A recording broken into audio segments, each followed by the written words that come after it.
ఒక పల్లెటూరులో ఉంటున్న 4 ఆవులు పక్కనే ఉంటున్న అడవిలోకి గడ్డి మేయటానికి వస్తాయి. వాటిలో ఒక ఆవు గడ్డి మేస్తూ అడవిలోకి చాలా దూరం వెళ్తుంది. ఒక చోట దానికి గడ్డి చాలా కనిపిస్తుంది. ఆ గడ్డి చాలా రుచిగా ఉండటంతో ఆ గడ్డి గురించి తన స్నేహితులకు చెబితే తనతో పాటు వాళ్ళు కూడా వస్తే గడ్డి మొత్తం తినేస్తారనుకున్న ఆవు ప్రతిరోజు తను ఒక్కటే వచ్చి ఆ గడ్డిని తింటూ ఉండేది. ఒకరోజు ఎప్పట్లాగానే ఆవు గడ్డి మేస్తూ ఉండగా అక్కడికి ఒక జింక వస్తుంది. అది ఆవు దగ్గరికి వచ్చి, చూడు ఆవు మిత్రమా, ఇక్కడ చుట్టుప్రక్కల క్రూర మృగాలు చాలా తిరుగుతూ ఉంటాయి, కాబట్టి నువ్వు ఒక్కదానివే ఇటువైపు రాకు. ఏంటి, మీ అడవిలోని గడ్డిని నువ్వు కాకుండా నేను తింటున్నానని నీకు అసూయగా ఉందా? అయినా క్రూర మృగాలకు భయపడటానికి నేనేమి నీలాగా పిరికిదాన్ని కాదు. నీ పని నువ్వు చూసుకో, నాకేమీ నీతులు చెప్పవలసిన పని లేదు. నేనేదో నీకు ప్రమాదం జరగకుండా మంచి చేద్దామని చూస్తే నువ్వు నన్నే చెడ్డదానిలాగా చూస్తున్నావా? సరే, నీ ఇష్టం అంటూ అక్కడి నుండి వెళ్లిపోతుంది జింక. మరుసటి రోజు ఆవులన్నీ మళ్లీ గడ్డి తినటం కోసమని అడవిలోకి వస్తూ ఉంటాయి. అప్పుడు వాటిలో ఒక ఆవు, మిత్రమా, నువ్వు అడవి శివారు వరకు రోజు మాతో పాటు వస్తున్నావు, కానీ తరువాత మాకు కనపడటం లేదు.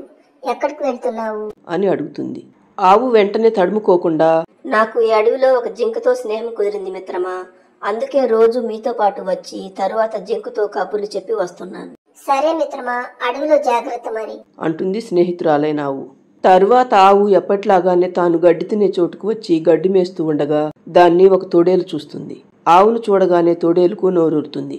అది వెంటనే ఆవు దగ్గరికి వచ్చి నిలబడుతుంది. ఆవుకు తోడేలును చూడగానే పై ప్రాణాలు పైనే పోతాయి.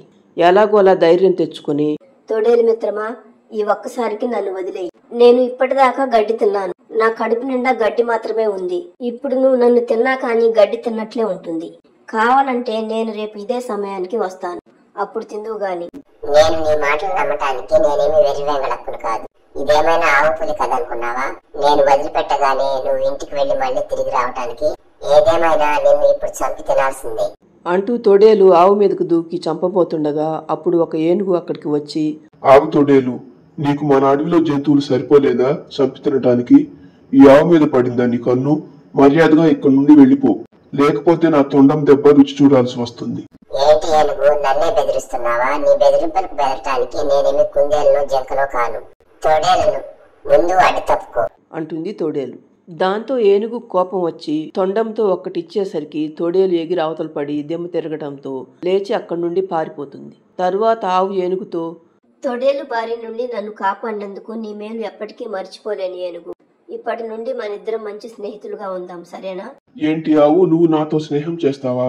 నువ్వు నీ మిత్రులకు అబద్ధాలు చెప్పి ఇక్కడికి వచ్చి ఈ పచ్చగడ్డిని నువ్వు ఒక్కదానివే తింటున్నప్పుడే నువ్వెంత స్వార్థపరురాలో అర్థమైంది. పైగా నిన్న జింక నీ మేలుకోరి మంచి మాటలు చెప్పినా కూడా అందులో కూడా తప్పులు వెతికావు. ఇదంతా నాకెలా తెలుసని ఆలోచిస్తున్నావా? నువ్వు నీ స్నేహితులతో కలిసి అడవికి రావటం, వాళ్లతో అబద్ధాలు చెప్పి ఇక్కడికి రావటం, నిన్న జింకతో పవరుగా మాట్లాడటం అన్ని నాకు తెలుసు. అయినా తోడేలు బారి నుండి నిన్నెందుకు కాపాడానో తెలుసా? నువ్వు చనిపోతే ఇంటి దగ్గరున్న నీ బిడ్డ అనాథవుతుందని. నీకు బిడ్డుందన్న విషయం నాకెలా తెలిసిందంటావా? నిన్న నీ మిత్రులు 3 మాట్లాడుకుంటుంటే విన్నాను. కేవలం నీ బిడ్డ కోసమే నిన్ను కాపాడాను.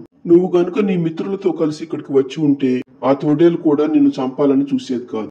ఇప్పటికైనా కలిసి ఉంటే కలదు సుఖమని అర్థం చేసుకో.